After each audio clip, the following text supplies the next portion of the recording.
से गूंज उठा। लेकिन आज की रात सुमन की चीखों को सुनने वाला वहां पर कोई भी नहीं था। अगर वहां पर कोई मौजूद था तो बस हरिया, जो कि अब एक भेड़िए में बदल चुका था। सुमन के बालों को पकड़कर घसीटते हुए वो जंगल के बीचों बीच एक जगह पर ले जा रहा था। अगली सुबह गांव में। अरे भाई, पता नहीं क्या बात है, अपने गांव का हरिया किसान और उसकी पत्नी सुमन दोनों गायब हैं। दोनों का कोई अता पता नहीं। अरे कैसी बातें कर रहे हो भाई, ये कब हुआ है? अरे पूरे गांव में खबर फैली पड़ी है। कल रात को दोनों खेत की तरफ जा रहे थे, लेकिन लौटकर आए ही नहीं। तो हो सकता है अपने खेत पर होंगे। पूरा गांव ढूंढ कर आया है भाई। जानते हो क्या मिला वहाँ पर? क्या हुआ भाई, क्या मिला? बताओ हमें क्या मिला। अरे हरिया की पत्नी सुमन के कपड़े पड़े हुए थे। शरीर का एक एक कपड़ा फटा हुआ झोपड़ी के बाहर पड़ा था, लेकिन दोनों पति पत्नी का कोई पता ठिकाना नहीं था। अरे भाई, लेकिन उसका जो दोस्त है ना रामू किसान, उससे पता करके आते हैं ना। अब तक तो दोनों साथ ही खेत पर जाया करते थे।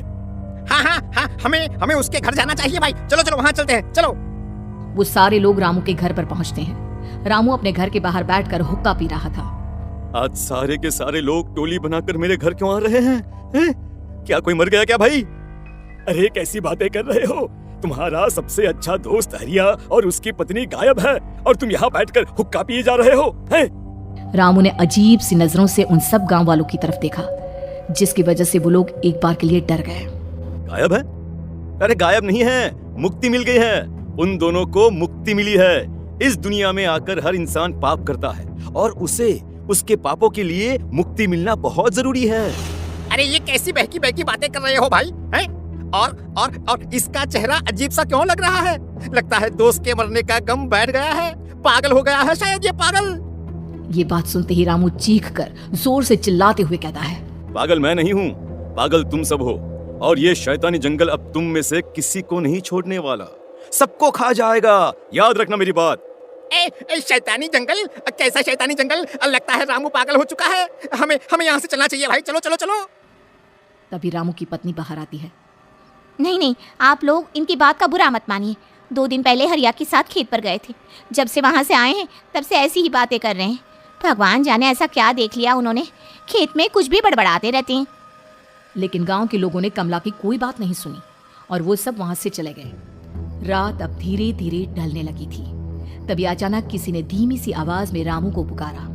रामू, आ जाओ, मैं तुम्हारा इंतजार कर रहा हूँ। और सुनो, अपनी पत्नी को साथ लेकर आना, नहीं तो काम अधूरा रह जाएगा। ये आवाज सुनते ही रामू के चेहरे पर शैतानी मुस्कुराहट आ जाती है। वो धीमे कदमों से अपने घर के अंदर आता है। क्या हुआ? तबीयत ठीक है ना अब आपकी? मैं तुझे अपने साथ खेत पर ले जाने आया हूँ, चल। मैं तुम्हारे साथ कहीं नहीं जाने वाली। मुन्ना गहरी नींद में सो रहा है और उसे अकेला छोड़कर मैं तुम्हारे साथ खेत पर नहीं आ सकती। वैसे भी तुम्हारे उन खेतों में भगवान जाने कौन सा राक्षस घूम रहा है, मुझे तो डर लगता है। रामू गुस्से में दांत पीसता अपनी झोपड़ी से बाहर आ जाता है और कमला गहरी नींद में अपने बच्चे के साथ सो जाती है। तभी अचानक रात को रामू की झोपड़ी के ऊपर एक साया वही गाना गुनगुनाते हुए घूमने लगता है जो हरिया के मोबाइल में बजा करता था।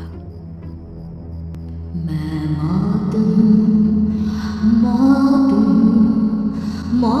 जो पसरी है चारों ओर, जो आएगी कहीं से निगल जाएगी सबको। मैं मौत अब मैं छोड़ूंगी नहीं किसी को।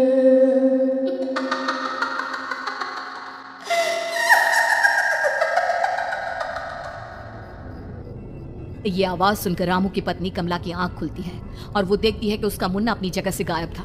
कमला चीखते हुए बाहर दौड़ कर आती है।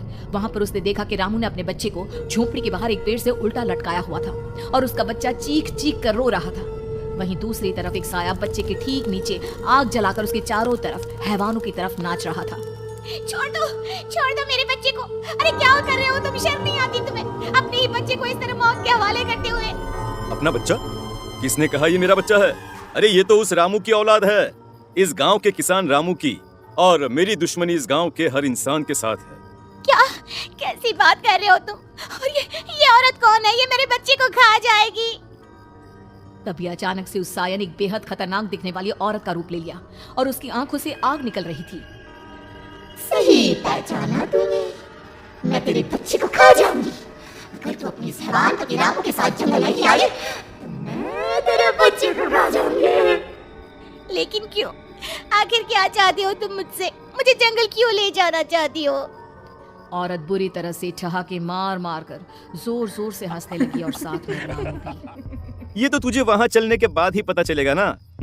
अगर तू नहीं आई तो थोड़ी देर में तेरा ये बच्चा आग में जलकर मर जाएगा। चल जल्दी। नहीं नहीं, मेरे बच्चे को छोड़ दो।